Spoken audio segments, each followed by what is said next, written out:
One of the best things you can do as a free runner or a tracer or urban brick toucher is to travel, and I don't mean going across countries, even just visiting nearby spots that are away from your local ones. Today I'm in Aberdeen at one of the Parkour Expression monthly jams and classes.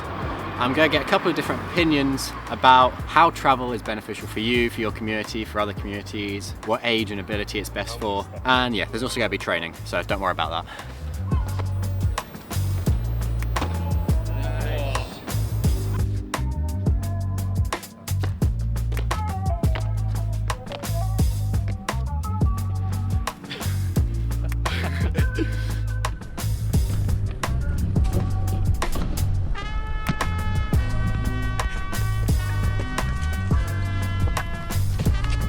Easy.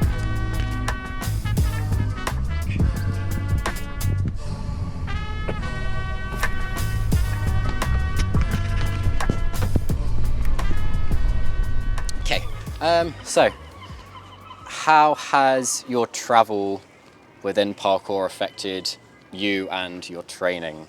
Yeah, I think travel for me has been a really important part of my training. Even from the start, it was always really exciting just to go to new places, because you obviously have the places that you train at day to day, but then when you travel, you can go see new places, new people, and just get really inspired with new ideas to then take home with you. Yeah. So what would you say is the biggest, I guess, takeaway for traveling? What do you think is the biggest overall benefit if you had to pick one?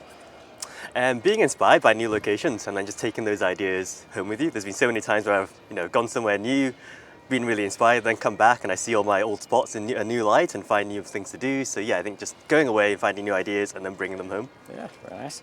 And how do you think travel, whether it's your travel or other travel, has affected your local community? So the people you train with, how do you think that your travel has benefited them or their travel has benefited a whole? Yeah, I think it's a mixture of going to new places and seeing new spots, but where possible, meeting new people as well, seeing how they move, seeing how they interact with their environment, learning from them, and then taking that back with you. Yeah. And then obviously when you meet new people, you can invite them back to where you train. Yeah. You can then see how they move in your spots, and then again just get inspired with new ideas. Yeah, nice. Okay, and final question: is there a particular level that you would suggest traveling for, like beginner, intermediate, advanced, or do you think it's beneficial for all sort of abilities? Yeah, I think it's beneficial to all abilities as long as you're comfortable, traveling somewhere different and being with a responsible group. Then I think you can definitely learn a lot from being somewhere new and by training with new people. Brilliant. Thank you very much. You're very welcome, Kyle.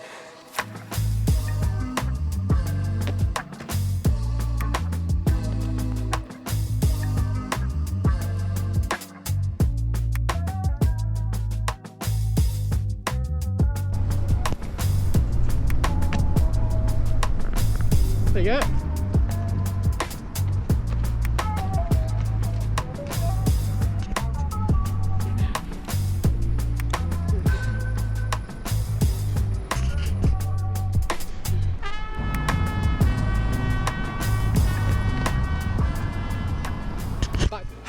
So, how has travel affected your parkour on like a personal level, like your ability or your mentality? For me, travel has benefited it greatly because it's allowed me to see new points, like new places, meet new people and get new perspectives on like the same obstacle. It allows me to see things in a new light, which I feel is really good for my personal training. What sort of age, roughly, do you think people should start travelling at for their parkour? Well, personally, I started travelling to new spots out with of my city when I was about 14, 15, and for me that was perfect age, so I'd recommend the same sort of age, like early teens. What sort of level of ability were you there? Were you like complete beginner? I was a complete beginner when I started travelling about. I was just keen to see as much as possible and learn as much as possible from as many people as possible. And what spot outside of your local area would you say has actually benefited you the most? Like, what's your favourite spot outside of your local area? Rotten Row Gardens in Glasgow City Centre. That has allowed me to just look at single obstacles and realise that you can do multiple things over them rather than just one vault at a time. Nice, okay. Thank you very much. No worries. All right.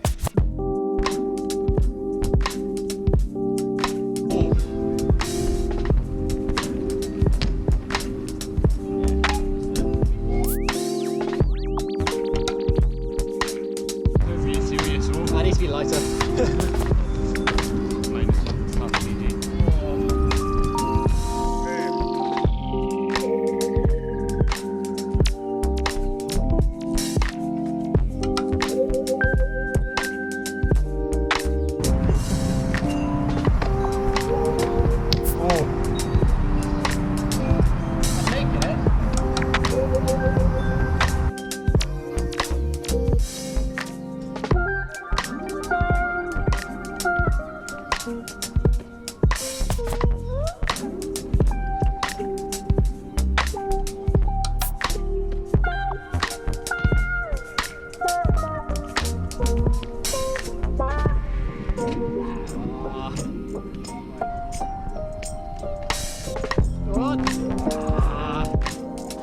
So how has parkour benefited you personally, like travelling for parkour?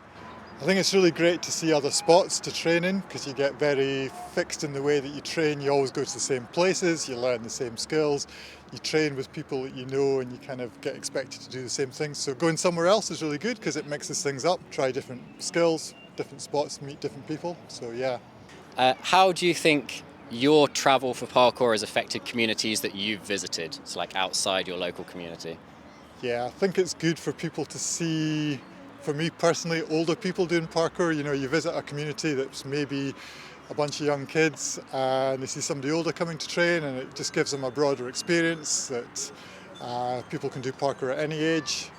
So yeah, I think it's a good thing to mix it up and meet other people, learn from them as well. Okay. So.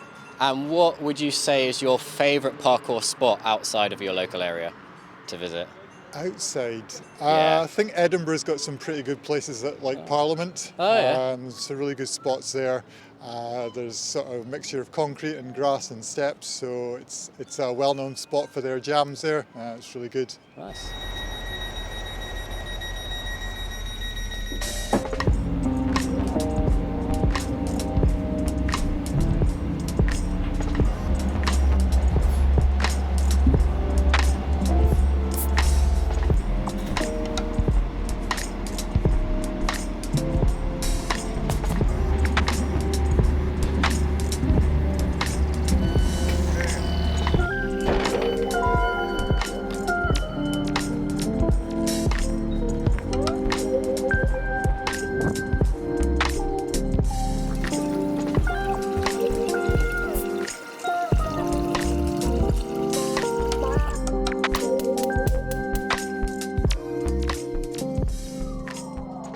So I'm back from Aberdeen.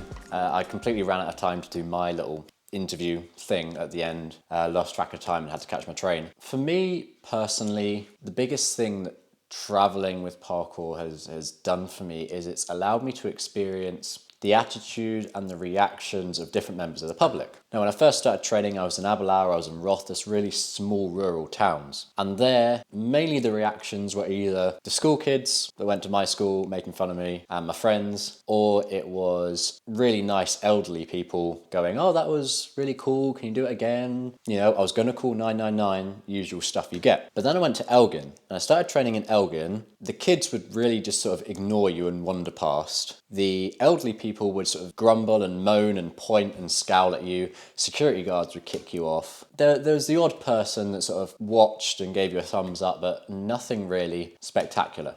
Then I went to Lossiemouth and started training at Lossiemouth, and on my first day training there, bearing in mind I was like 14, 15 when I was first started training in Lossie, every single person, no matter age, gender, ethnicity, whatever, come up, I'd be like, oh, that was really cool, can you do it again, can I film you, do you do this professionally? I was like, I'm 14, what do you expect? No.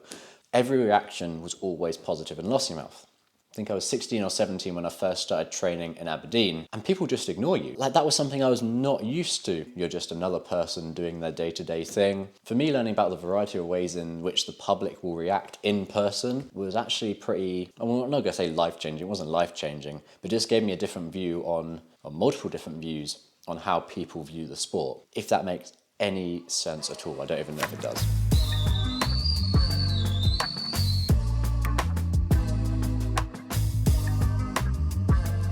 I know it's already been said, but it is so true that going to new spots, visiting new communities will give you insight on new ways to train, new ways to rehab, new ways to condition, how to utilize different spots, different styles of training, different mentalities, and that will help you build your knowledge, and also it will just allow you to create connections with other people. Hope you either learnt something or even just enjoyed watching the footage, and I shall see you next time.